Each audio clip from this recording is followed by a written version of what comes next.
చాలామంది అన్నం తినేటప్పుడు చుట్టూ నీళ్లు పోయటం, అన్నం కొంచెం తినటం, ఒక ముద్దలు చేసి పక్కన పెడతాం.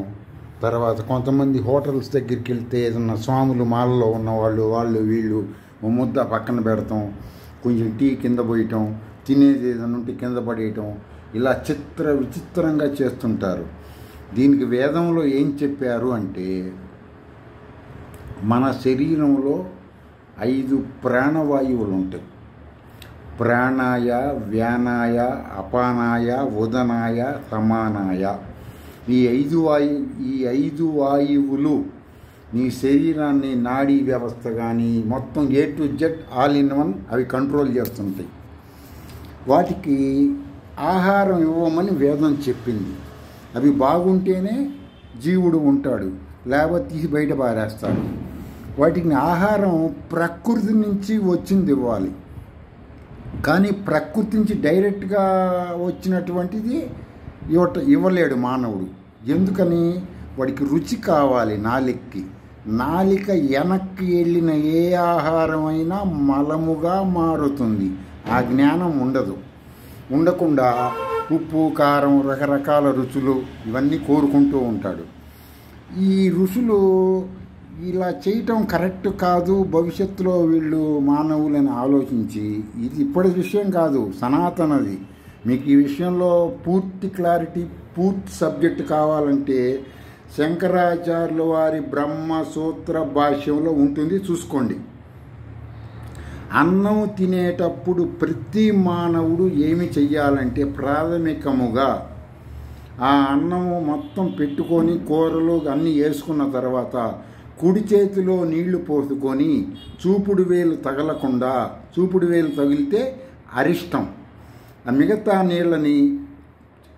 మిగతా వేళ్ల ద్వారా అన్నం మీద లైట్గా చల్లుకొని కంచం చుట్టూ తిప్పాలి. తిప్పేటప్పుడు గాయత్రి మంత్రం ఓం భూర్భువస్సువః, ఓం తత్సత్ పితృవరేణ్యం, భర్గో దేవస్య ధీమహి ధియో యో నః ప్రచోదయాత్. ఓం భూర్భువస్సు అనేది కౌంటింగ్ రాదు. మిగతా గాయత్రి వచ్చేసి 3 పాదాలుగా ఉంటుంది, 24 అక్షరాలు, 3 స్టెప్పులుగా చదవాలి.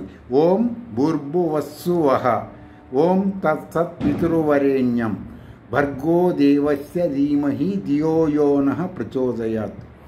3 పాదాలుగా 3 స్టెప్పులుగా చల్లి దాని మీద నీళ్లు చల్లితే నువ్వు ఆ అన్నము నగ్నంగా, ఆ ఆహారం నగ్నం అంటే ఒడ్లు తీస్తే, బియ్యపు గింజల పైన ఒడ్లు తీస్తే నగ్నంగా అవుతుంది.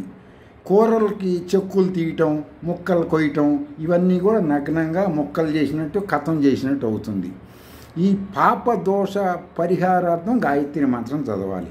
చదివిన తర్వాత మిగతా అన్నంలో మురుగ ముద్ర అంటే ఈ 2 వేళ్ళు, మధ్యలో వేలు, దాని పక్కన వేలు, తర్వాత ఈ వేలు, వీటితో పట్టుకొని ఇది మురుగ ముద్ర అంటారు. ఈ ముద్రతో అన్నం మెతుకు తీసుకొని పళ్ళకి తగలకుండా నోరు చాపి నోట్లోకి విసరాలి. ఓం ప్రాణాయ స్వాహ, ఓం వ్యానాయ స్వాహ, ఓం అపానాయ స్వాహ, ఓం ఉదనాయ స్వాహ. ఈ విధంగా 5 సార్లు నోట్లోకి విసిరి ఆ తర్వాత నీ శరీరం ఉండటం కోసం తీసుకోవాలి.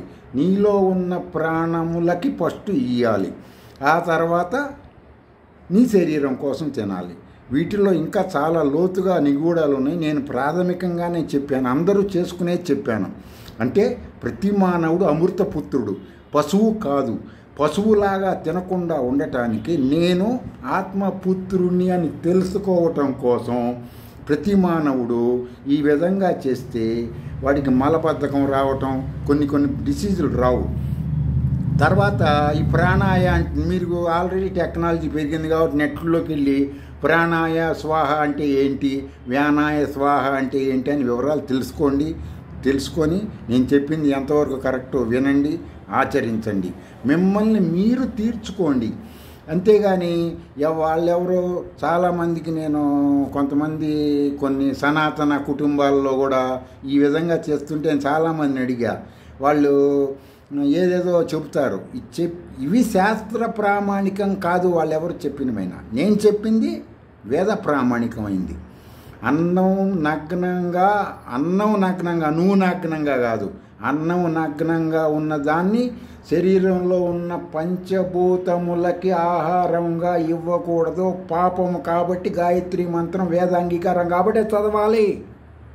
తర్వాత ఈ 5టిని కరెక్ట్గా ఆ జ్ఞానం తెలిస్తే ఏ మానవుడు ఒక్క చిన్న రోగం కూడా రాదు. అపానవాయువు అపానాయ స్వాహ అంటాడు. అపానవాయువు అంటే వాడికి ఆ జ్ఞానం వస్తే మలబద్ధకం ఉండదు, మలమూత్రముల నియంత్రణ వస్తుంది. నీ ఇంద్రియాల మీద కమాండ్ వస్తే నువ్వే ఇంద్రజిత్తు. ఇంద్రజిత్తు అంటే రావణాసుడు కొడుకుగా ఇంద్రియాలు జయించిన ఎవరైనా ఇంద్రజిత్తే. నా శ్రీ విద్యా జ్ఞానం వలన గురువు అనుగ్రహం వలన తెలుసుకున్నది ప్రాథమికంగా చెబుతున్నాను, పూర్తిగా కాదు. ఇది పూర్తిగా చెప్పాలంటే ఎవరికి వాడు స్వానుభవంగా తెలుసుకోవాల్సిందే. మీరు ఈ రోజు నుంచి అన్నం తినేటప్పుడు ఇది నేర్చుకోండి. ముందు ఇది నేర్చుకొని నేను మనిషిని, నేను నాలో ఉన్న దేవతలకు ఆహారానికి ఇస్తున్నానని తినండి. అప్పుడు ఆ ఆహారంలో ఏదైనా లోటుపాట్లు ఉంటే కొన్ని రకరకాల విధంగా ఆహారం వస్తూ ఉంటుంది మానవుడి దగ్గరికి. ఆ దోషాలు కొంతవరకు పోతాయి, మీ కర్మలు కొంత తీరుతాయి. ఇంతవరకు చాలు. స్వస్తి. ఇది బూస్టర్ వీడియో.